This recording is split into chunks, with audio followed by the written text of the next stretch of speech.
అందరికీ నమస్కారం. కొత్త సంవత్సర శుభాకాంక్షలు. 2026 కొత్త సంవత్సరానికి స్వాగతం, సుస్వాగతం. 2025కి మనం ఫేర్వెల్ చెప్పాం. 2026ని వెల్కమ్ చెప్పుకుంటున్నాం మిత్రులారా.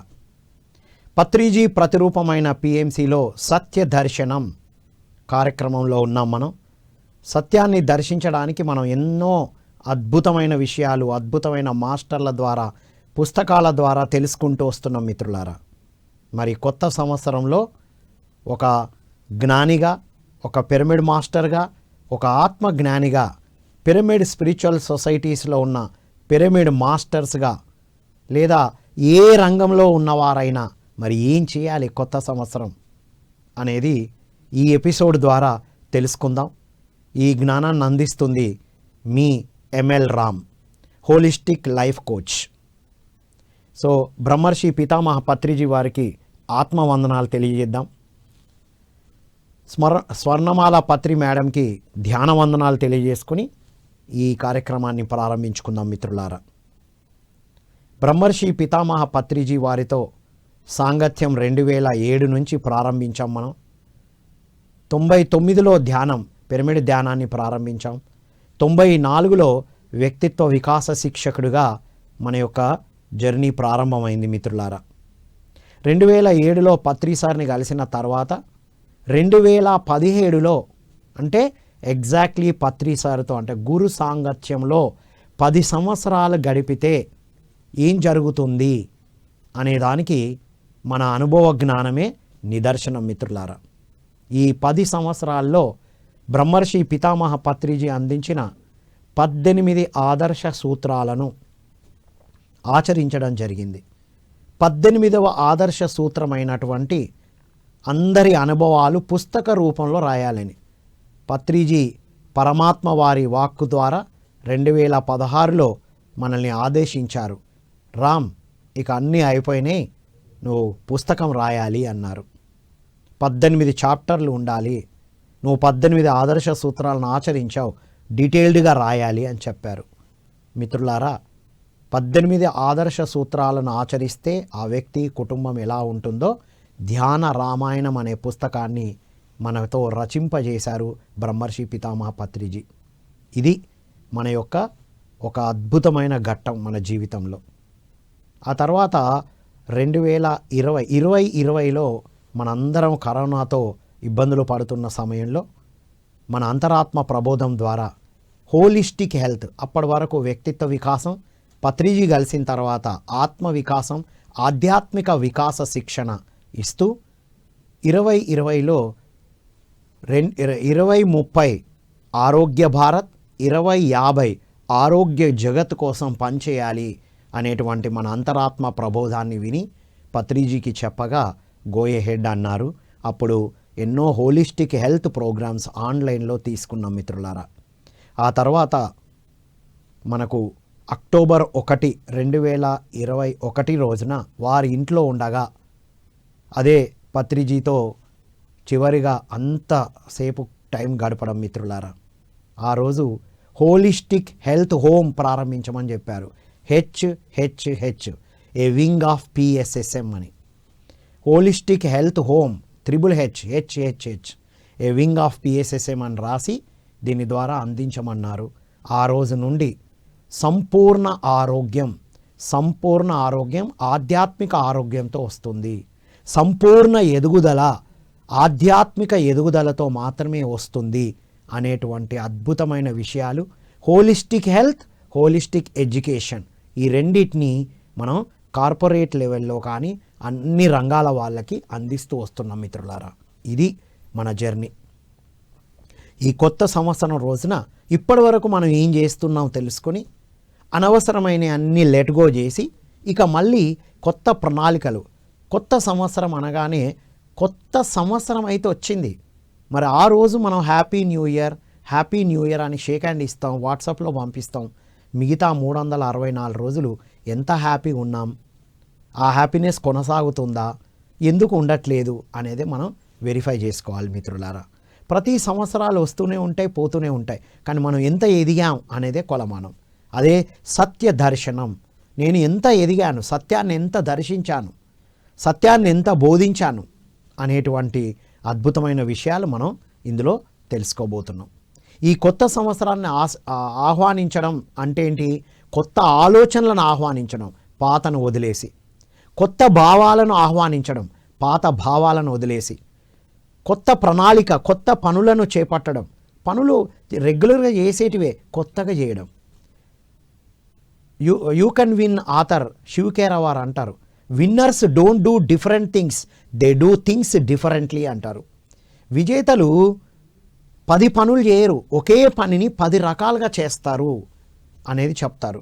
మనం కూడా పిరమిడ్ మాస్టర్స్గా బ్రహ్మర్షి పితామహ పత్రిజీ సాంగత్యంలో ఉన్న మనందరం కూడా చేసే పనుల్ని కొత్తగా మరింత అద్భుతంగా చేస్తూ వస్తాం. మనల్ని మనం రిఫైన్ చేసుకుంటూ వస్తాం. మిత్రులారా, ఈరోజు మరి ఈ కొత్త సంవత్సరాన్ని ఆహ్వానించడానికి ఏం చేయాలి? పంచ ప్రాణాలు అంటారు కదా, పంచసూత్రాలు, పంచభూతాలు.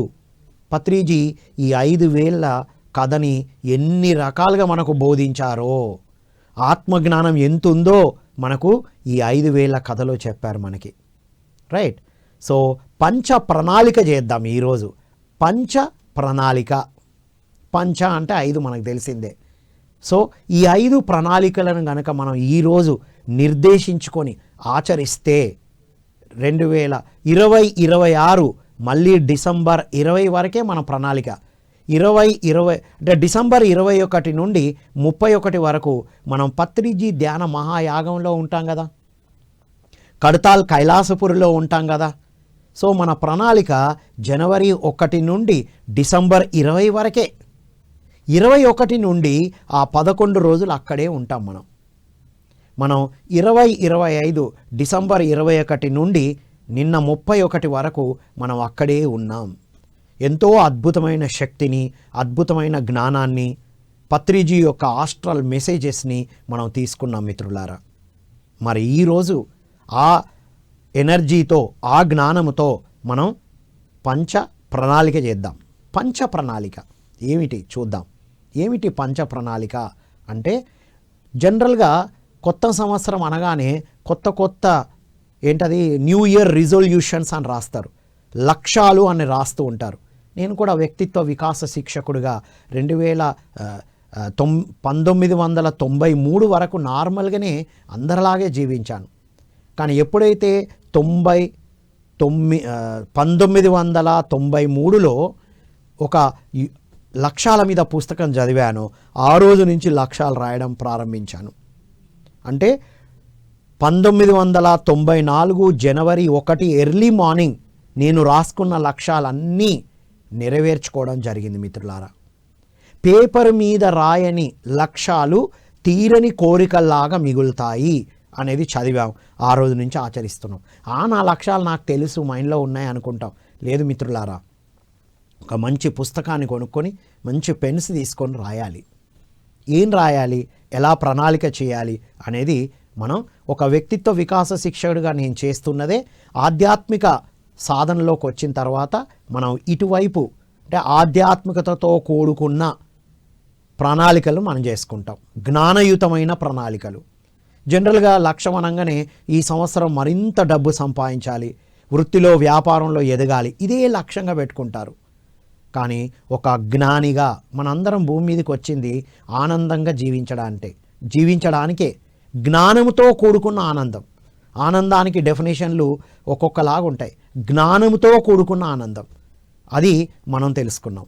రైట్. సో ఈ పంచ ప్రణాళిక ఏమిటి చూద్దాం. మొదటగా మనం శరీరం అని చెప్పుకున్నాం కదా, ఆధ్యాత్మికతలో ధర్మము అని చెప్తాం. రైటియస్నెస్ అంటే ఏంటి? ధర్మము అంటే సరి అయినది చేయడం. సరి అయినది సరికానిది ఉంది. తప్పు ఒప్పు నిజంగానే ఉన్నాయి. ప్రాపంచిక జీవితంలో శరీరం అనుకున్నప్పుడు తప్పు ఒప్పులు ఉన్నాయి. కానీ ఆధ్యాత్మిక జీవితంలోకి వచ్చిన తర్వాత, ఓషో వారి పుస్తకాలు చదివిన తర్వాత, ధ్యాన సాధన చేసిన తర్వాత, శరీరాన్ని మైండ్ని దాటిన తర్వాత తప్పు ఒప్పులు ఉండరు. రైట్ రాంగ్ ఉంటుంది. సరి అయినది సరికానిది, ధర్మయుతమైనది ధర్మం కానిది అధర్మమైనది అని ఉంటాం. ధర్మయుతమైనయే చేస్తూ ఉంటాం. సో మొదటగా మనకున్న ధర్మాలను మనం పాటించాలి. పంచ ప్రణాళికలో నంబర్ 1 శరీర ధర్మము, రెండవది కుటుంబ ధర్మము, మూడవది ఉద్యోగ ధర్మము, నాలుగవది స్వధర్మం అంటే ఆత్మధర్మం, ఆధ్యాత్మిక ధర్మం, ఐదవది సామాజిక ధర్మం. ఈ 5 ధర్మాలపైన మనం ప్రణాళికలను తయారు చేసుకోవాల్సి ఉంటుంది. ఏమిటి ఈ శరీర ధర్మం ఏంటి? చాలామంది ధ్యానంలోకి రాకముందు, అసలు ఆధ్యాత్మిక శాస్త్రం అర్థం కాకముందు ఈ శరీరం ఉట్టిదే, కట్టెల్లో పడిపోయేదే, దీనికి ఇవన్నీ ఎందుకు, హంగులు ఆర్భాటాలు అని చెప్తూ ఉంటారు కదా. కానీ ఆధ్యాత్మిక శాస్త్రం ఏం చెప్తుంది? మన ధ్యాన శాస్త్రాన్ని ఆచరించాలన్నా, మనం ఆధ్యాత్మికంగా ఉన్నతంగా ఎదగాలంటే మన శరీరము చాలా చాలా ఇంపార్టెంట్. దీన్ని అతిగా చూసుకోవద్దు, అలా నెగ్లెక్ట్ కూడా చేయొద్దు. దీన్ని సరిగ్గా పట్టించుకోవాలి, కావలసింది ఇవ్వాలి, ఇష్టమైంది కాదు సరి అయింది ఇవ్వాలి శరీరానికి అనేది తెలుసుకున్నాం మనం. ఆధ్యాత్మికత లేకముందు ఇష్టమైన ఇస్తాం శరీరానికి, ఏది ఇష్టమో అది ఇస్తాం, ఏది ఇష్టమో అది చేస్తాం. కానీ ధ్యాన సాధన ప్రారంభించి ఆధ్యాత్మిక సాధన తెలుసుకున్న తర్వాత సత్యాన్ని దర్శించిన వారు సరి అయినదే ఇస్తారు.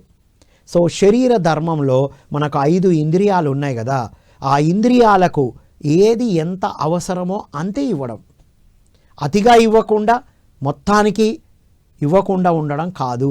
ఇది చాలా చాలా ఇంపార్టెంట్. శరీరానికి ఆహారం అంటాం, శరీరానికి భుక్తి ఏమి ఇవ్వాలి? శుద్ధ సాత్విక ఆహారం. ప్రణాళికలో పెట్టుకోవాలి, ఈ సంవత్సరం అంతా నేను శుద్ధ శాకాహారిగా ఉంటాను. ఎంతోమంది ఆస్ట్రాలజర్స్, న్యూమరాలజిస్ట్ కూడా చెప్తున్నారు 2026 అంటే 1 నంబర్ 1, 2025 అంటే 9 అయిపోయింది, ఒక సైకిల్ అయిపోయింది, కొత్త సైకిల్ ప్రారంభం, కొత్త ప్రారంభంలో ఉన్నాం మనం ఈరోజు. తర్వాత నెల 1వ రోజు 2025ని కలిపితే కూడా ఇంకొకటి వస్తుంది, 3 1లు వస్తాయి. ఈరోజు డేట్ చూస్తే 1 అంటే 111 పోర్టల్ కూడా ఓపెన్ అవుతుంది. అంటే ఏంటి? కొత్త ధనం. 11 అంటే 3 సార్లు 1ని చూశామంటే అది కొత్త ధనానికి నాంది. 9 అయిపోయింది, పాత ఆలోచన, పాత మాటలు, పాత పనులు అన్నీ అయిపోయినాయి. నిన్నటిది ఎండ్, కొత్తకి ఆహ్వానం పలుకుతున్నాం. నిన్నటి వరకు ఏమిచ్చాం శరీరానికి? నిన్నటి వరకు ఇష్టమున్నవి తీసుకొని ఉంటాం, ఈరోజు నుంచి సరి అయినదే అనే ప్రణాళికలో పెట్టుకోవాలి. ఏది ఉంటే అది తీసుకొని ఉంటాం, కానీ ఇవాళ సరి అయినదే ఇస్తాను. శారీరక ఆరోగ్యం, దేహమే దేవాలయం అని విన్నాం కదా. ఈ దేవాలయంలో ఏమి ఇవ్వాలి? శుద్ధ సాత్విక ఆహారం. సాత్విక ఆహారం, తమో రజో గుణమైన గుణాల్ని ప్రకోపించే ఆహారాలు కాకుండా సాత్విక ఆహారాన్ని నేను ఇస్తాను. పండ్లు, ఫలాలు. ఈ 2026 అంటే 1 నంబర్ కదా, 1 అంటే సూర్యుడు కదా. మరి ఆ సూర్యరశ్మి ఎక్కువగా తీసుకునేటువంటి పండ్లు కానీ, ఫలాలు కానీ, కూరగాయలు కానీ తీసుకోవడం అనేది చాలా ఇంపార్టెంట్. మన పంచ ప్రణాళికలో, మన న్యూ ఇయర్ గోల్లో రాసుకోవాలి, నేను శరీరానికి సూర్యరశ్మి ఎక్కువగా తీసుకునే కూరగాయలను, పండ్లను తీసుకుంటాను, నా శరీరానికి ఇస్తాను. యాక్షన్ ప్లాన్గా రాయాలి. అందరూ ఆరోగ్యంగా ఉండాలని కోరుకుంటాం మనం, కానీ ఆరోగ్యం కోసం ఏం చేయాలో రాసుకోవాలి, ఏం చేస్తానో రాసుకోవాలి. మనం డబ్బు సంపాదించాలన్నా, ఉద్యోగంలో ఉన్నతంగా ఎదగాలన్నా, ఆధ్యాత్మికంగా ఉన్నతంగా ఎదగాలన్నా ఈ శరీరం ఇంపార్టెంట్. కాబట్టి ఈ సంవత్సరం ఆరోగ్యము, ఆధ్యాత్మికత ఈ 2 చాలా చాలా ఇంపార్టెంట్ అని మనం వింటున్నాం మిత్రులారా. కాబట్టి శరీర ధర్మంలో రాసుకుందాం, సూర్యరశ్మి ఎక్కువగా తీసుకునేటువంటి కూరగాయలు, పండ్లు, ఫలాలు, దినుసులు, పప్పు దినుసులు, రైట్, ఇలా అన్నిటినీ నేను తీసుకుంటాను. నంబర్ 1 యాక్షన్ ప్లాన్లో నంబర్ 1 ఉండాలి. రెండవది నీటిని తాగడం. సూర్యుడు అంటే వేడి పుట్టిస్తాడు కదా, శరీరానికి సరిపడా నీళ్లను తాగుతాను, దాహం ఉన్నప్పుడు తాగుతాను. అండ్ ఆహారం కూడా ఎంత తీసుకుంటాను? మితాహారం, రాత్రుళ్ళు తక్కువ తీసుకుంటూ డే టైము సూర్యరశ్మి ఉన్నప్పుడు ఎక్కువగా తీసుకుంటూ సరిపడా తీసుకుంటూ ఉంటాను అని రాసుకోవాలి. నెక్స్ట్ వాటర్ని సరిగ్గా తీసుకుంటాను. Right. Next important thing Patriji చెప్తారు, శరీరానికి ఫస్ట్ కావాల్సింది ఏంటి అంటే cosmic energy. Right, cosmic energy కదా. ఎందుకంటే మనం రాత్రి నిద్రపోయాం కాబట్టే శక్తివంతంగా ఉన్నాం. రాత్రి నిద్రపోలేదు అనుకోండి, తిన్న ఆహారము జీర్ణం అవ్వదు, తినాలనిపించదు కూడా. అంటే నిద్రలో కొంత కాస్మిక్ ఎనర్జీని తీసుకుంటున్నాం మనం. కాబట్టి ధ్యానంలో అపారమైన కాస్మిక్ ఎనర్జీ తీసుకుంటాం.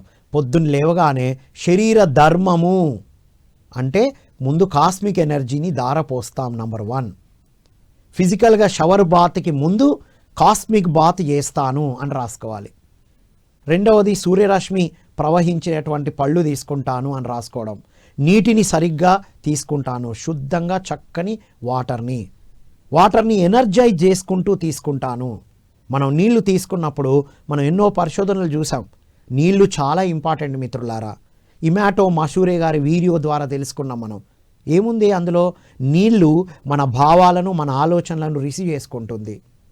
నెగటివ్ ఆలోచనలు నెగటివ్ భావాలు ఉంటే ఆ నీళ్లు మురికిగా నలుపు రంగులో రావడం గమనించారు వారు.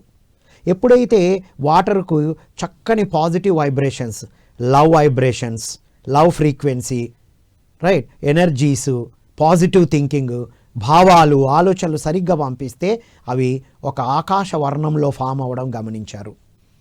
అంటే మన ఆలోచన మన భావాలతో లోపల ఉండే క్రిస్టలైన్ స్ట్రక్చర్ కూడా మారుతుంది. కాబట్టి వాటర్ని ఇంట్లో ఎలాంటి మాటలు మాట్లాడుతున్నాం, ఎలాంటి భావాలతో ఉన్నారు, వండే వాళ్ళ ఆలోచన మాటలు కూడా ఆ ఫుడ్లోకి వెళ్తుంది.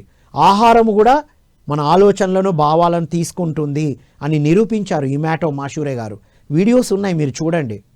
2 తీసుకున్నారు ఇట్లా వాటర్, 2 కుక్కుడు రైస్ని తీసుకున్నారు, వండిన ఆహారం 2 బీకర్స్లో తీసుకున్నారు.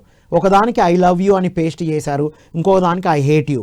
ప్రతిరోజు దగ్గరికి తీసుకొని ఐ హేట్ యూ అన్నారు. ఇంకొకటి ఐ లవ్ యూ అన్నారు. ఐ హేట్ యూ అన్న ఆహారం మురిగి కుళ్ళిపోవడం గమనించాడు.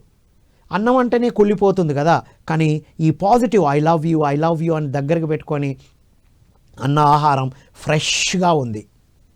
ఇది ఇమాటో మషూరే వీడియోస్లో ఉన్నాయి మిత్రులారా, చూడాలి. సో మన ఆలోచన, మన మాటలు, మన భావాలు, మన ఆహారము, మన నీళ్లు రిసీవ్ చేసుకుంటాయి. మన శరీరంలో 70% నీళ్లు ఉన్నాయి. మనం తీసుకునే ఆహారము, మన తీసుకునే నీళ్లు మన లోపల ఉన్న ఎనర్జీస్ని పెంచాలి, పాజిటివ్గా తీసుకోవాలి, మిరాక్యులస్ థాట్తో తీసుకోవాలి, అది ప్రణాళికలో రాసుకోవాలి. ఇది శరీర ధర్మం అంటే. ఆహారం అంటే నోటికి తీసుకునేది కాదు మిత్రులారా, ఇంద్రియాల ద్వారా తీసుకునేది కూడా ఆహారమే. ఏం చూస్తున్నాం అదే మనమైతాం, ఏం వింటున్నాం అదే మనమైతాం, ఏది మాట్లాడుతున్నాం అదే మనమైతాం. సో ఈ ఇంద్రియాలను కూడా సరిగ్గా ఇంద్రియాల ద్వారా లోపలికి ఏం వెళ్తుందో కూడా చూసుకోవాలి. చూడకూడనివి చూసినా, వినకూడనివి విన్నా, మాట్లాడకూడనివి మాట్లాడినా మన లోపల ఉన్నటువంటి నీళ్లు మామూలు కలుషితమైపోయి మనం అనారోగ్యానికి గురవుతాం.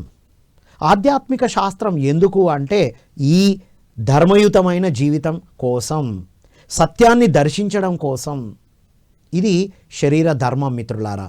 శరీరానికి ఇవన్నీ ఇవ్వాలని రాసుకోవాలి పేపర్ మీద రాయని లక్ష్యాలు తీరని కలల్లాగా మిగిలిపోతాయి. నేను ఎప్పటి నుంచో అనుకున్నా అవుతాయా అంటారు. నో, పేపర్ తీసుకోండి, రాయండి. ఒక్కసారి పేపర్ మీద రాస్తే మనం మర్చిపోయినా మన సబ్కాన్షియస్ మైండ్ అవి మన దగ్గరికి చేర్చి తీరుతుంది.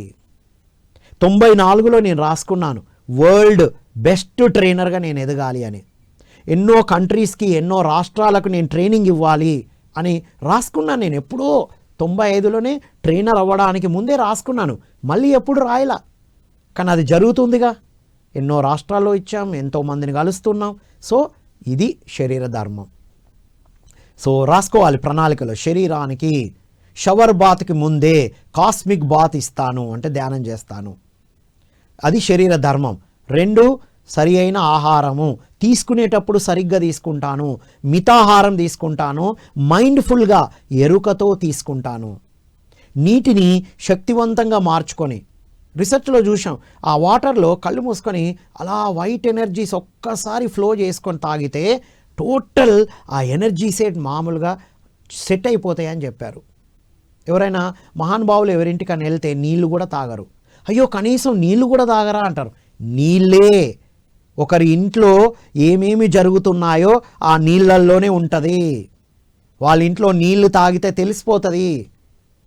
ఇది మనం గమనించాలి. వాటర్ అంత పవర్ఫుల్ మిత్రులారా. మునులు ఋషులు నీళ్లు తీసుకొని శపించారు కదా, అది జరిగిపోయింది కదా. బ్రహ్మర్షి పితామహ పత్రిజీ వారు ఒకసారి కార్యక్రమంలో వాటర్ అందరిపైన వాటర్ చల్లుతూ ఉన్నారు. బాటిల్స్.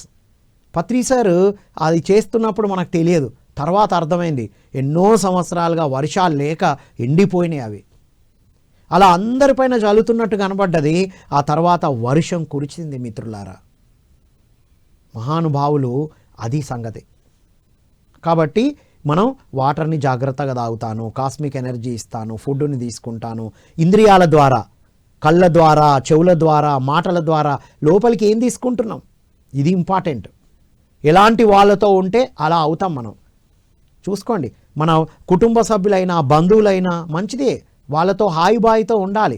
కానీ వాళ్ళ ఆలోచనలు, వాళ్ళ మాటలు విన్నామంటే మన ఆధ్యాత్మిక ఉన్నతి కుంటుపడుతుందని తెలుసుకోవాలి. రైట్, ఇది శరీర ధర్మము. ప్రణాళిక వేసుకోండి. శరీరాన్ని చాలా చక్కగా ధ్యానం, ఏ అనారోగ్య సమస్య ఉంటే అంత ఎక్కువ ధ్యానం ఇవ్వాలి, అంత ఆత్మజ్ఞానాన్ని పెంచుకోవాలి. రైట్, ఇది చూసుకోవాలి. శరీరం ఇన్నర్ వర్క్ చేయాలి. నెక్స్ట్ కుటుంబ ధర్మం. ఎప్పుడైతే శరీరం హాయిగా ఆరోగ్యంగా ఉందో, శరీరానికి ఏం కావాలి, ఆరోగ్యం కావాలి. ఏం చేయాలి ఆరోగ్యంగా అంటే దీన్ని సదుపయోగం చేయాలి, ధర్మయుతమైన పనులకు వాడాలి. నెక్స్ట్ కుటుంబ ధర్మం. నేను నా శరీరం ఆరోగ్యంగా ఉంటే, నా మనసు ప్రశాంతంగా ఉంటేనే కదా కుటుంబంలో నేను హాయిగా ఉంటాను. ఆనందంగా ఆరోగ్యంగా ఉండాలంటే నేను ఆరోగ్యంగా ఉంటే, నేను ఆనందంగా ఉంటే నా కుటుంబంలో ఆరోగ్యంగా ఉంటాను, సఖ్యత వస్తుంది. కుటుంబ ధర్మం నెక్స్ట్. రెండవది ఏంటి, కుటుంబ ధర్మము. ఎప్పుడైతే నా శరీరాన్ని ధ్యానంతో నింపానో, చక్కని ఆహారంతో నింపానో, అవసరమైనయే కళ్ళతో చూస్తూ అవసరమైనయే వింటూ ఉన్నానో, కుటుంబ ధర్మంలో సఖ్యతగా ఉంటాం. సఖ్యతగా ఉండాలంటే ఏం కావాలి, ఆనందం, ఆరోగ్యం ప్లస్ హార్మోనీ, 3 హెచ్చులు కావాలి ఇక్కడ. ఆరోగ్యం అనేది మన స్వీయ సాధనతో వస్తుంది. కుటుంబం అందరి ఆరోగ్యం కోసం అందరూ కలిసి ప్రిపేర్ చేసుకునేటువంటి ఆహారం, నియమాలు, కుటుంబానికి ఒక ఏంటది కాన్స్టిట్యూషన్ పెట్టుకోవాలి. భారతదేశానికి ఒక కాన్స్టిట్యూషన్ ఉంది కదా, ఒక రాష్ట్రానికి కాన్స్టిట్యూషన్ ప్రకారంగా నడుస్తుంది కదా, కుటుంబానికి ఒక కాన్స్టిట్యూషన్. మేము ఒకరికొకరం గౌరవించుకుంటాం, అందరం ఆరోగ్యంగా ఉండడానికి ఇది తింటాం. ఆనందంగా ఉండాలి అంటే నాతో నేను సఖ్యతగా ఉండాలి, నా కుటుంబ సభ్యులతో అర్థం చేసుకుంటూ అపార్థాలు లేకుండా ఉండాలి. ఇది కుటుంబ ధర్మం. అందరం ఫ్రెండ్స్ లాగా ఉండాలి. ఆత్మజ్ఞానం లేనప్పుడు ఎలా ఉంటుంది, నువ్వు వేరు నేను వేరు. కుటుంబ ధర్మంలో శరీర రక్త సంబంధీకులు, ఆత్మ సంబంధీకులు 2 రకాలు ఉంటారు. ఆధ్యాత్మిక పుత్రులు, రక్త సంబంధ పుత్రులు. రక్త సంబంధీకుల మధ్యలైనా సరే సంబంధము, కుటుంబము, రిలేషన్ అంటే సోల్కి మధ్యనే మిత్రులారా. లేదు శరీరానికి మధ్యనే సంబంధం అని అనుకుంటే గనక అది ఇంకా రక్త సంబంధంలోనే ఉన్నారని అర్థం. వాళ్ళ మధ్యన కూడా ఉండేది సోల్ టు సోల్ రిలేషన్షిప్ అంటే. ఇది అర్థం అవ్వాలి కుటుంబ ధర్మంలో. రైట్, రక్త సంబంధిక కుటుంబము, ఆత్మ కుటుంబము అంటే ఏంటి, మనం ఎవరెవరికి ధ్యానం నేర్పిస్తున్నామో, మనం ఎవరి దగ్గర అయితే ధ్యానం నేర్చుకుంటున్నామో, అటు ధ్యానం నేర్చుకుంటూ ధ్యానం నేర్పిస్తూ ఉన్న ఆత్మ కుటుంబంతో, మనం నేర్పించిన వాళ్ళు, మన ద్వారా నేర్చుకున్న వాళ్ళు మన ఆధ్యాత్మిక పుత్రులు. కుటుంబంలో మన రక్త సంబంధీకులు ఉంటారు, మన రక్త సంబంధిక పుత్రులు ఉంటారు, మన అమ్మాయి, అబ్బాయి, ఇంట్లో వాళ్ళు. సో వీళ్ళతో ఎలా స్పెండ్ చేస్తున్నామో ఇక్కడ కుటుంబానికి సంబంధించిన విషయాలు మాట్లాడతాం. ఇక్కడ ఎదిగిన మనం ఎక్స్టెండెడ్ ఫ్యామిలీయే ఆధ్యాత్మిక కుటుంబం, ఆత్మ కుటుంబ ధర్మాన్ని ఆచరించడం. సో ఇది కూడా ప్రణాళిక రాసుకోవాలి. నేను నా కుటుంబ సభ్యులతో ఉన్నాను, నేను ఆనందంగా ఉన్నా, వాళ్ళు ఆనందంగా ఉండడానికి ఏం చేయాలి, నేను ఆరోగ్యంగా ఉన్నా ఇవి తినడం వల్ల, వాళ్ళకు కూడా ఇదే ఏర్పాట్లు చేస్తాను అని అందరూ కూర్చొని నిర్ణయాలు తీసుకోవాలి. ఈ కుటుంబ ధర్మంలో ఏం జరగాలి అంటే సఖ్యత పెరగాలి, అపార్థాలు తగ్గాలి అంటే కుటుంబంలో రెండు జరగాలి. ఒకటి ట్రస్ట్, రిలేషన్షిప్, ఈ రెండు అర్థం అవ్వాలి. ఏమిటా ట్రస్ట్? విశ్వాసం. ఏమిటి విశ్వాసం అంటే ఒక భావన. విశ్వాసం అంటే ఒక భావన. ఏం భావన? నేను ఎట్లయితే నా కుటుంబ సభ్యుల యొక్క ఆనందాన్ని కోరుకుంటున్నానో వారు నా ఆనందాన్ని కోరుకుంటున్నారు. అది ఇంటెన్షన్, ఉద్దేశం, సామర్థ్యం రెండు ఉంటాయి. అందరి ఉద్దేశం రైటే. మనకు కుటుంబ సభ్యులు ఇబ్బంది పెట్టినట్టు అనిపిస్తుంది వాళ్ళ మాటలతో, వాళ్ళ ఉద్దేశం అది కాదు. మనం ఎక్కడో తెలియకుండా పక్కదారికి వెళ్తూ ఉంటే సరి చేయడానికి అయి ఉంటుంది. అందరి కుటుంబ సభ్యుల ఉద్దేశం నేను ఆనందంగా ఉండాలి, అందరూ ఆనందంగా ఉండాలి అనేటువంటి కోరుకుంటారు. రైట్. మరి ఎందుకు ఉండలేకపోతున్నారు? నేను ఆనందంగా ఉండాలనుకుంటున్నా, ఉండలేకపోతున్నా. మా కుటుంబ సభ్యులు కూడా అంతే కదా, వాళ్ళు ఆనందంగా ఉండాలనుకుంటున్నారు కానీ ఉండలేకపోతున్నారు. మరి ఎక్కడ వస్తుంది ఉద్దేశం అందరిది ఒకటే అయినప్పుడు ఎక్కడ అపార్థాలు వస్తున్నాయి అంటే సామర్థ్య లోపం. అది చెప్పే దగ్గరో విని అర్థం చేసుకునే దగ్గరో సామర్థ్య లోపాలు ఉంటాయి. ఉద్దేశం అందరిది ఒకటే. మీరు చూడండి, పిల్లలు ఏదో కింద పడేస్తారు, మీరు అడగండి, కావలసుకొని పడేసినావు కదా, నువ్వు పగలగొట్టాలని పడేసినావు కదా అంటే, లేదు మమ్మీ నేను చెయ్యి జారిపోయిందని చెప్తాడు. ఎవ్వరూ కావలసుకొని ఏది చేయరు. మనం ఏమనుకుంటాం, కావలసుకొని చేస్తున్నారని నిందిస్తాం.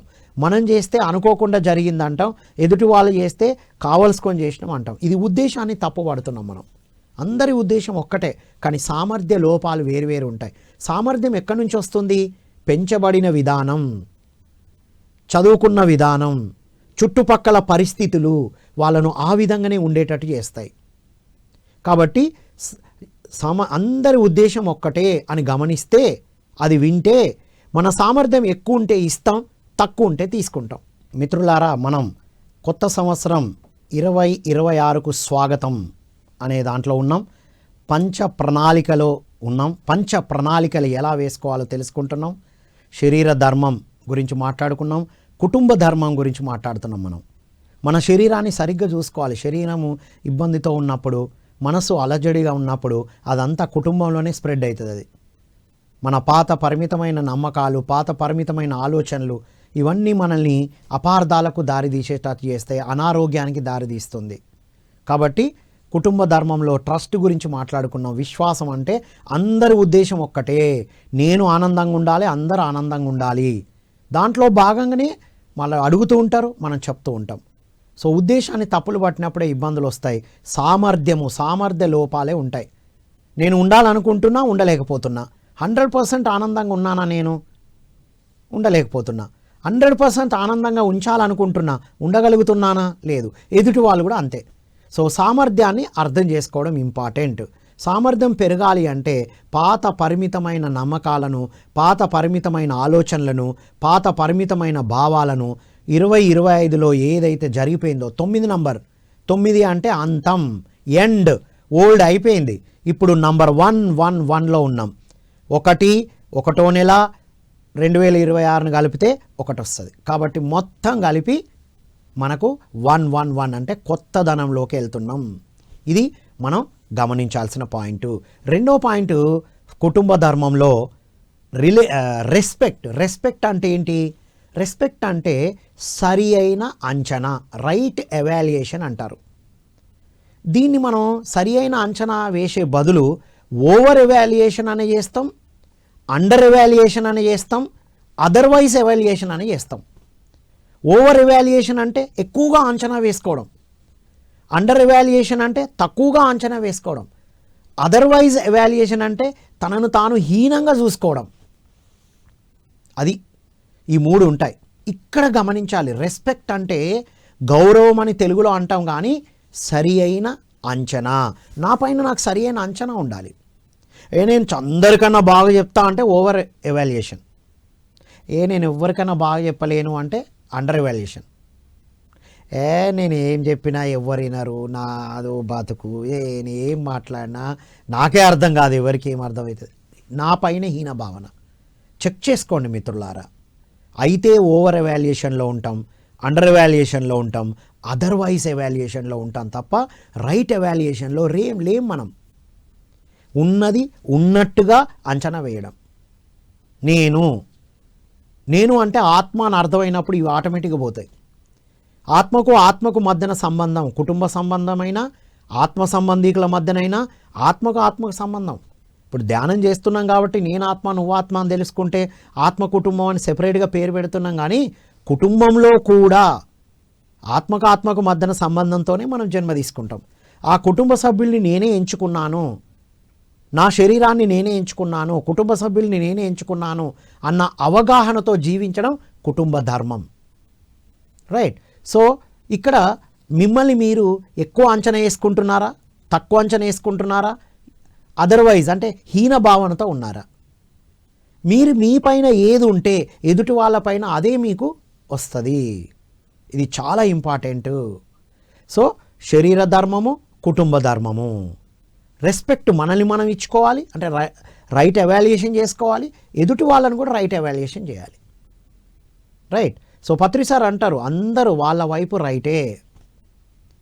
ఒకటి ఎక్కడో కోణం ఉంటుంది, అది అర్థం చేసుకోవాల్సిన పాయింట్ ఉంటుంది.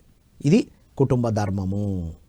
రైట్. శరీర ధర్మము, కుటుంబ ధర్మము పంచ ప్రణాళికలో. మూడవది ఉద్యోగ ధర్మము. కుటుంబం నుంచి ఉద్యోగానికి వచ్చాం. కుటుంబంలో ఏముందో ఉద్యోగంలో అదే ఉంటుంది. ఏముంది కుటుంబంలో? మనకన్నా పెద్దవాళ్ళు ఉంటారు, మనకన్నా చిన్నవాళ్ళు ఉంటారు, మనతో సమానమైన వాళ్ళు కూడా ఉంటారు. కుటుంబం అనగానే సేమ్ ఉద్యోగ ధర్మంలో కూడా అంతే. ఎప్పుడైతే శరీర ధర్మానికి అన్ని ఇచ్చామో, కుటుంబ ధర్మంలో అద్భుతంగా హాయిగా సఖ్యతతో ఉన్నామో, హార్మోనీ అంటే నా ఆరోగ్యం ఎంత ఇంపార్టెంటో కుటుంబ ఆరోగ్యం కూడా అంతే ఇంపార్టెంట్.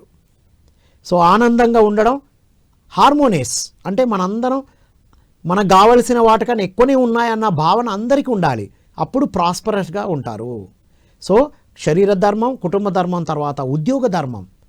ఉద్యోగం చేయాలి. ధ్యానం చేశాం, శక్తిని పెంచుకున్నాం, ఆత్మజ్ఞానం వచ్చింది. ఏం చేయాలి? ఉద్యోగ ధర్మం. నేను ట్రైనర్గా కంపెనీకి వెళ్తూ ఉంటాను, కౌన్సిలర్గా కౌన్సిలింగ్ ఇస్తూ ఉంటాను.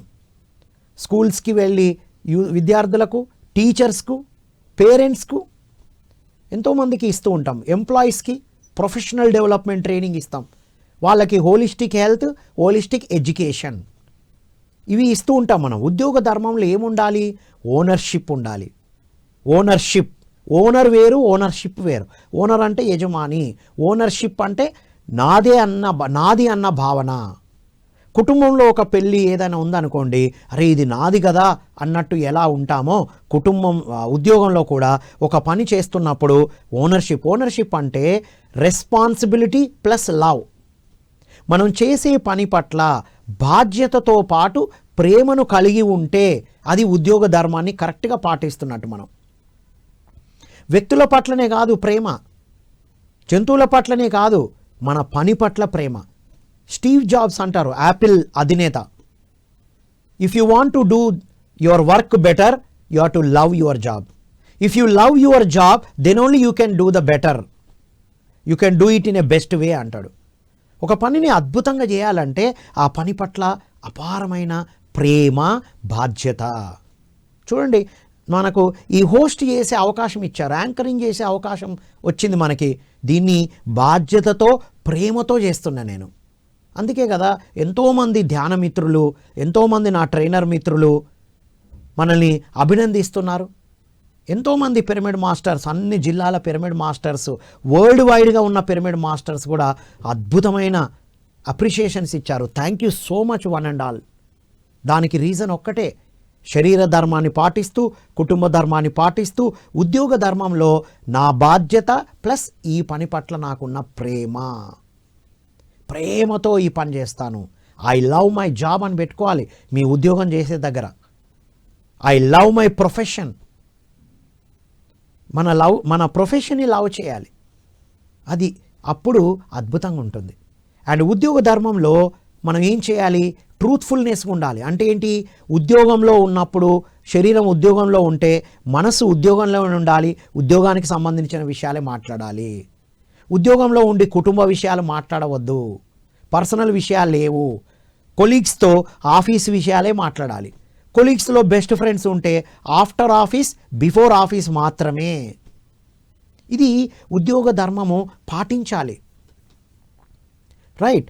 Love your job and be responsible for your job.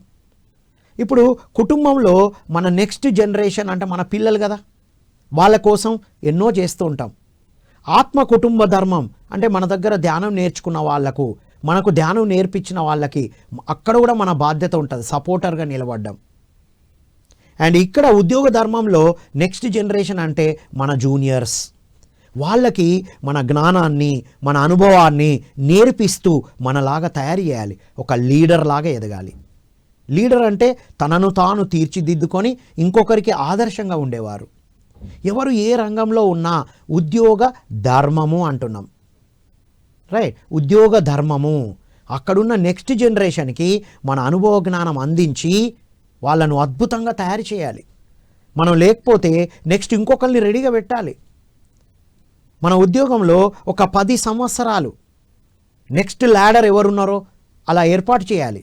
మాకు జూనియర్ ఛాంబర్ ఇంటర్నేషనల్ అనే ఒక సంస్థ ఉంది, అందులో ట్రైనింగ్ తీసుకున్నాం మేము. ఆ సంస్థ నుండే వచ్చాం ట్రైనర్గా. రైట్. సో అందులో ఏం నేర్పిస్తాము అంటే రాబోయే 10 సంవత్సరాల వరకు ప్రెసిడెంట్గా ఒక్కొక్కరు సంవత్సరానికి ఒక్కరే ఉంటారు. అలా మన నెక్స్ట్ జనరేషన్కి జ్ఞానం అందించడం అక్కడ రాసుకోవాలి ప్రణాళిక. నెక్స్ట్ స్వధర్మము, ఆత్మధర్మము. ఇన్ని ధర్మాలు ఆచరిస్తున్నాం అందరం. శరీరానికి ఏమి ఇవ్వాలో ఇస్తున్నాం, కుటుంబానికి ఏమి ఇవ్వాలో ఇస్తున్నాం, ఉద్యోగంలో ఏం చేయాలో చేస్తున్నాం. మరి స్వధర్మం ఆత్మధర్మం ఏం చేస్తున్నాం? నేను శరీరం కాదు ఆత్మను, నేను ఎందుకు వచ్చాను, నా పర్పస్ ఏమిటి, వేటి పట్ల కృతజ్ఞతతో ఉండాలి. స్వధర్మం అంటే ఆత్మధర్మం. ప్రతిరోజు ధ్యానం చేయడం, స్వ అధ్యాయం చేయడం అంటే పుస్తకాలు, ఎంతోమంది గ్రేట్ మాస్టర్స్ రాసిన పుస్తకాలు చదవడం, చదివిన పుస్తకాన్ని ఆచరిస్తూ స్వ అధ్యాయం, మనల్ని మనం అధ్యాయం చేయడం. ఆ పుస్తకం చదవకముందు నేను ఎలా ఉన్నా, చదువుతున్నప్పుడు ఏం జరుగుతుంది, చదివిన తర్వాత దీన్ని ఎలా అప్లై చేయాలి, ధ్యానానికి ముందు ఎలా ఉన్నా, ధ్యానం తర్వాత ఎలా ఉన్నా, నా అండర్స్టాండింగ్ లెవెల్స్ ఎలా పెరిగాయి. ఇది ఆత్మధర్మం, స్వధర్మం. స్వధర్మానికి టైం ఇవ్వాలి, ధ్యానం చేయాలి, పుస్తకాలు చదవాలి, ఎదుటి వాళ్ళ అనుభవాలు వినాలి. మొన్న మా పత్రిజీ మహాయాగంలో ఎంతోమంది అనుభవాలు విన్నాను నేను. ఎన్ని అనుభవాలు చూస్తే నార్మల్గా ఉన్న వ్యక్తులు అద్భుతమైన వర్క్ చేస్తున్నారు. కాబట్టి స్వధర్మం, ఇది స్వధర్మం. రైట్. స్వధర్మం కోసం ప్రణాళిక వేసుకోవాలి. నెక్స్ట్ సామాజిక ధర్మం. సామాజిక ధర్మం మనకు ఉన్నాయి. శరీరంగా ఆరోగ్యంగా ఉన్నాం, కుటుంబంలో హాయిగా సఖ్యతతో ఉన్నాం, ఉద్యోగంలో చక్కగా ఉన్నాం, ప్రతి నెల డబ్బు సంపాదిస్తున్నాం. వచ్చిన డబ్బుని మనం స్వధర్మం కోసం, ఆత్మధర్మం కోసం ధ్యానం చేస్తున్నాం, ఆధ్యాత్మిక కార్యక్రమాలు చేస్తున్నాం. మరి సామాజిక కార్యక్రమాలు కూడా చేయాలి. సామాజిక ధర్మం అంటే మనకు ఉన్నవి పంచడం, ఏది కావాలో అది పంచడం, ఏది ఉందో అది పంచడం. సామాజిక ధర్మంలో అది మాత్రమే కాకుండా నేను ఈ మధ్యనే కొత్తగా తెలుసుకున్న విషయం ఏంటంటే, మనకు బాగా నియర్ అండ్ డియర్ ఉంటారు, నాకు ఓల్డ్ ఫ్రెండ్స్ ఉన్నారు, వాళ్ళతో అప్పుడప్పుడు కమ్యూనికేట్ చేయడం, దగ్గర వాళ్ళతో మాట్లాడుతూ వాళ్ళు చేస్తున్నవి కొత్తగా నేర్చుకుంటున్నవి మనం తీసుకోవడం. Joy of giving, Joy of taking రెండు ఉంటాయి. మనకి ఏదైతే పొందామో అది సమాజానికి ఇవ్వాలి. నా దగ్గర బ్యూటిఫుల్ హ్యాండ్ రైటింగ్ కోర్స్ ఉంది, నేర్పిస్తాను. నా దగ్గర ఇంగ్లీష్ ఉంది, నేర్పిస్తాను. నా దగ్గర ధ్యాన శక్తి ఉంది, ధ్యానం నేర్పిస్తాను. ఆత్మజ్ఞానం ఉంది, అందిస్తాను. నా దగ్గర నంబర్ ఆఫ్ పుస్తకాలు ఉన్నాయి, ఎక్కడ అవసరమో పంచుతాను. రైట్. నేను ఆర్థికంగా ఎదిగాను, ఎవరికి ఎక్కడ ఎప్పుడు ఏది అవసరమో స్కూల్స్ కాలేజెస్కి వెళ్ళినప్పుడు అక్కడ ఏది అవసరమో అది ఇస్తాం. కాబట్టి ఈ పంచ ప్రణాళిక, శరీర ధర్మము, కుటుంబ ధర్మము, ఉద్యోగ ధర్మము, స్వధర్మము అండ్ సామాజిక ధర్మము, ఈ 5 ధర్మాలు పంచ ప్రణాళిక వేసుకోవాలి. ఈ పంచ ప్రణాళిక వేసుకొని అన్నీ ప్రతిరోజు ఆచరించాలి. అమ్మో ఇన్ని ఆచరించడానికి టైం ఎక్కడుంది అంటాం. ఎందుకు లేదండి, శరీరం ఎప్పుడు మనతోనే ఉంటుంది. దానికి ఎప్పుడెప్పుడు ఏమి ఇస్తున్నాం, ఏం తాగుతున్నాం, ఏం తింటున్నాం, ఏం వింటున్నాం, ఏం చూస్తున్నాం చూసుకుంటే అయిపోయింది. కుటుంబము ఒక 8 గంటలు కుటుంబంలో ఉంటాం. ఉన్నప్పుడు కుటుంబానికి సంబంధించి వాళ్ళ హ్యాపీనెస్కి ఏం చేస్తున్నాం, మన హ్యాపీనెస్కి ఏం అందిస్తున్నాం చెక్ చేసుకోవడం. ఉన్నంత 8 సర్కిల్, నేను, నా ఉద్యోగం, నా కుటుంబం, 3 తెలుసు మనకి. నా స్వధర్మం, నా సామాజిక ధర్మం, 5 ఉంటాయి. కాబట్టి మనం ఎప్పుడైతే గమనిస్తూ ఉంటామో, ఎరుకతో ఉంటామో అద్భుతంగా ఉంటాం. ఎప్పుడైతే స్వధర్మానికి టైం ఇస్తామో ఇవన్నిటికీ ఆటోమేటిక్గా టైం కుదురుతుంది. రైట్. సో సామాజిక ధర్మం అందరం పాటించాలి. ప్లాస్టిక్లు ఉపయోగించకుండా చేయాలి. నెక్స్ట్ పవర్ని సేవ్ చేయాలి, గ్యాస్ని సేవ్ చేయాలి, డస్ట్ని ఎక్కడంటే అక్కడ పడేవేయకుండా ఉండాలి. సామాజికంగా మనం ఉండాలి. ట్రాఫిక్ రూల్స్ని పాటించాలి. All right. ఎక్కడైనా ఎవరైనా చెట్లను కొడుతూ ఉంటే నిలదీయాలి. ఎవరైనా ఎక్కడంటే అక్కడ స్మోక్ చేస్తూ ఉంటే ప్రశ్నించాలి. ఎక్కడంటే అక్కడ స్మోక్ చేసే అర్హత, అధికారం ఎవరికి లేదు. ప్రశ్నించాలి. ఇది సామాజిక ధర్మం. క్వశ్చన్ చేస్తాం, ఫైటింగ్ చేయం, క్వశ్చన్ చేస్తాం. రైట్. ఎంత ప్రశాంతమైన వాతావరణంలో మీరు సిగరెట్ తాగితే ఎట్లా అండి? కార్లో కూర్చుంటారు చాలామంది, ఇలా ఇలా అంటారు, పక్క వాళ్ళ మీద పడుతుందని గమనించరు. రైట్. చూసుకోండి ఒక్కసారి. అంటే ధర్మము తెలియకపోవడం వల్ల ఎంత అద్భుతంగా పైకి ఉన్నా లోపల ఈ ధర్మాలను ఆచరించే నేచర్ ఉన్నప్పుడే బయటికి అద్భుతంగా ఉంటాం. Inner leads to outer. ఇన్నర్గా ఇవన్నీ సాధన చేస్తే అవుటర్గా అద్భుతంగా ఉంటాం. ఓన్లీ అవుటర్గా ఉంటే సరిపోదు. మణిపుర చక్ర బయటికి అద్భుతంగా ఉంటుంది, లోపల ఏముండదు. మణిపుర చక్ర అంటే మన బాడీకి ఎనర్జీని ఇచ్చే చక్ర. ఒక్కొక్కసారి ఎనర్జీ అందదు. ఎన్నో ఎంటాంగిల్మెంట్స్ మణిపుర చక్ర ద్వారానే మనకు రిసీవ్ అవుతూ ఉంటాయి. ఆ పవర్ చక్ర, దాన్ని సరిగ్గా వినియోగించాలి. ఆ పవర్ చక్రాన్ని, పవర్ చక్ర అంటే మన ఆలోచన, మన మాటలు, మన పనులు, సమయము, మన డబ్బు, మన ఉన్న స్థానము సరిగ్గా వినియోగించాలి. రైట్. మన ఎదుగుదలతో పాటు ఎదుటి వాళ్ళ ఎదుగుదల కోసం కూడా ఉపయోగించాలి అవి. ఆధ్యాత్మిక ఎదుగుదల. సో ఇవి పంచ సూత్రాలు, పంచ ప్రణాళిక. ఇవి మనం ఆచరిస్తే ఈ కొత్త సంవత్సరం అంతా 365 రోజులు ఆనందంగా, ఆరోగ్యంగా, సఖ్యతతో జీవిస్తాం. హెచ్ హోలిస్టిక్ హెల్త్ హోమ్లో ఏం నేర్పిస్తామంటే, హెచ్ అంటే ఆరోగ్యంగా ఉండడానికి, హెచ్ అంటే హ్యాపీగా ఉండడానికి, ఇంకొక హెచ్ అంటే హార్మోనీ, సఖ్యతతో ఉండడానికి కావలసిన అన్ని విషయాలు హృదయంతో జీవించడానికి, మనస్సుతో కాదు, మనస్సుని హృదయాన్ని కలిపి జీవించడానికి కావలసిన శిక్షణా కార్యక్రమాలు ఇస్తాం. సో ఈ సంవత్సరంలో ఆన్లైన్ కార్యక్రమాలు కూడా ఉన్నాయి మిత్రులారా. లైఫ్ ట్రాన్స్ఫర్మేషన్ వర్క్షాప్స్ అని మనం స్టార్ట్ చేయబోతున్నాం. ఎవరైనా life transformation free workshops 10 days workshop ఉంటుంది, డైలీ 1 hour ఉంటుంది. ఎవరైనా లైఫ్ ట్రాన్స్ఫర్మేషన్ వర్క్షాప్కి రిజిస్టర్ చేసుకోవాలనుకున్న వారు 9703125732కి ఈ వాట్సాప్ నంబర్కి మెసేజ్ చేయండి. Send details of life transformation అని ఒక గ్రూప్ ఏర్పాటు చేసి అందులో మిమ్మల్ని ఏర్పాటు చేసి త్వరలో బ్యాచెస్ స్టార్ట్ అవుతాయి. Evening 7 o'clock daily 1 hour. 9703125732. ఆరోగ్యం, ఆనందం, హార్మోనీ, సఖ్యత, ఈ మూడింటి కోసం ఎన్నో అద్భుతమైన కార్యక్రమాలు పిఎంసి ద్వారానే మనం అందించబోతున్నాం. పిఎంసి డిజిటల్లో కూడా మీరు చూస్తారు, ఆన్లైన్ కార్యక్రమాలు ఉన్నాయి. ఎవరెవరు ఇంట్రెస్ట్ ఉన్నారో మీరు ఈ నంబర్కి మెసేజ్ చేయండి. మీ అందరికీ అవకాశం ఉంది.